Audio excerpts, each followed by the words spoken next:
Hello friends, welcome to defence matrix. तो Indian navy के Rafale को लेकर एक न्यूज़ निकलकर सामने आ रही है, जहां पर यह बताया जा रहा है कि फ्रांस द्वारा प्राइस नेगोशिएशन के बाद अब जो प्राइस कोट किया जा रहा है ये एक्चुअली काफ़ी ज़्यादा कम है। अभी तक का लोएस्ट प्राइस बताया जा रहा है।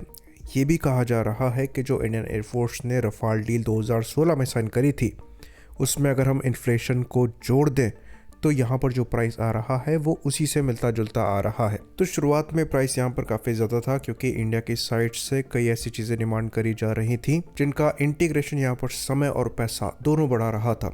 इसमें मुख्य तौर पर उत्तम रडार की बात कही जाती है, जहाँ पर इंटीग्रेशन के लिए फ्रांस द्वारा काफ़ी ज़्यादा पैसा भी डिमांड किया जा रहा था, और ऐसा कहा जा रहा था कि करीबन 8 साल का समय यहाँ पर इंटीग्रेशन में लगता, जो कि डेफिनेटली यहाँ पर फिजिबल नहीं था।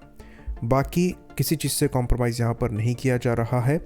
जो एयर टू एयर मिसाइल का पैकेज है, जिसमें मीटियोर मिसाइल है, ये भी इंडियन नेवी बढ़े हुए नंबर में ले रही है। साथ ही साथ एंटीशिप मिसाइल्स, जिसके अंतर्गत एक्सोसेट मिसाइल्स ली जाएंगी, उनके भी नंबर्स यहाँ पर बढ़ाकर लिए जा रहे हैं। साथ ही साथ 40 ड्रॉप टैंक्स जो हैं ये इंडियन नेवी द्वारा लिए जाएंगे, ताकि लॉन्ग रेंज पेट्रोल्स ये प्लेटफॉर्म कर सके। बाकी कुछ नंबर में एयरक्राफ्ट के लिए वर्क स्टेशंस को भी प्लान किया गया है। तो एक तरीके से जो इंडियन एयरफोर्स की 36 रफाल की डील थी, उसको ही यहाँ पर बेस बनाकर इस डील में आगे बढ़ा जा रहा है। बाकी जैसा कि हम प्रीवियस वीडियोस में डिस्कस कर चुके हैं, इन रफाल्स में इंडियन वेपन्स को भी इंटीग्रेट किया जाएगा। इवन एयरफोर्स के रफाल में भी इंडियन वेपन्स को इंटीग्रेट किया जाएगा, जिसके अंतर्गत अस्त्र मिसाइल का इंटीग्रेशन और रुद्रम सीरीज की मिसाइल का इंटीग्रेशन भी यहाँ पर होगा। वहीं पर नेवी के केस में ये चीज़ शुरुआत से ही डिमांड करी जा रही है।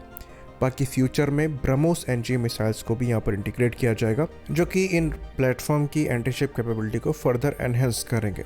बाकी ये चीज़ हम आपको बता दें कि 2022 में एक मेमोरेंडम ऑफ अंडरस्टैंडिंग साइन हुआ था बीडीएल और डसॉ के बीच में, जिसके अंतर्गत जो बीडीएल के वेपन सिस्टम्स हैं, जिसमें अस्त्र मिसाइल्स हो गई, स्मार्ट एंटी एयरफील्ड वेपन्स हो गए, ये भी रफाल से इंटीग्रेट किए जाएंगे डसॉ के साथ मिलकर।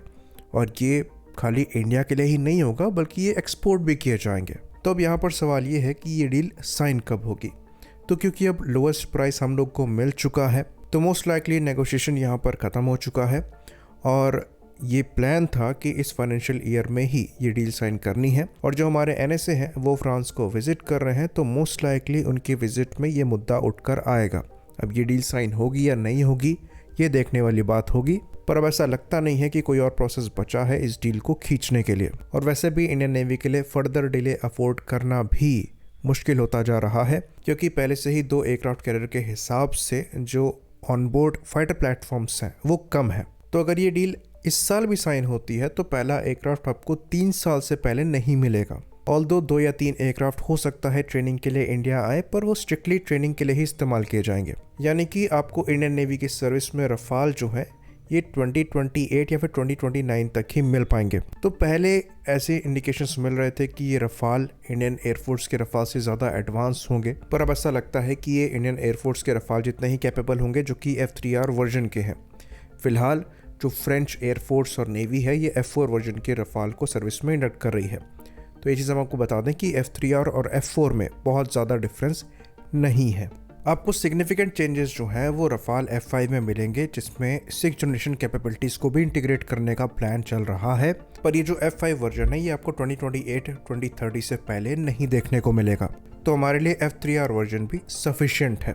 बाकी रफाल के आ जाने से यहाँ पर चीज़ें ज़रूर चेंज होंगी, क्योंकि ये चीज़ हम जानते हैं कि जो पीपल लिबरेशन आर्मी नेवी है, ये 3 aircraft carrier full time operate करना स्टार्ट कर देंगे, और इनके पास J15 के अब लेटेस्ट वर्जन आ गए हैं। J35 तो बात की बात है, पर J15 के जो एडवांस वर्जन्स हैं वो इलेक्ट्रॉनिकली काफ़ी ज़्यादा एडवांस है। AES से रडार्स, एडवांस जैमर्स और वेपन्स को भी इन एयरक्राफ्ट में इंटीग्रेट किया गया है।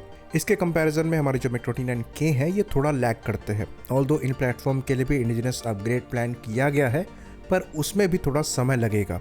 तो रफाल के आ जाने से एक तरीके का काउंटर बैलेंस हम यहाँ पर रखने में सक्षम होंगे। इसलिए ये प्लेटफॉर्म हमारे लिए काफ़ी ज़्यादा ज़रूरी है। और ये अच्छी बात है कि अब फाइनली हम डील साइनिंग के क्लोज आ रहे हैं, क्योंकि अब यहाँ पर हम फर्दर डिले नहीं कर सकते हैं। आई होप इन्फॉर्मेशन यहाँ पर क्लियर रही हो। इसी बात पर इस वीडियो को भी हम ख़त्म करेंगे। लाइक करिए, सब्सक्राइब करिए। जय हिंद।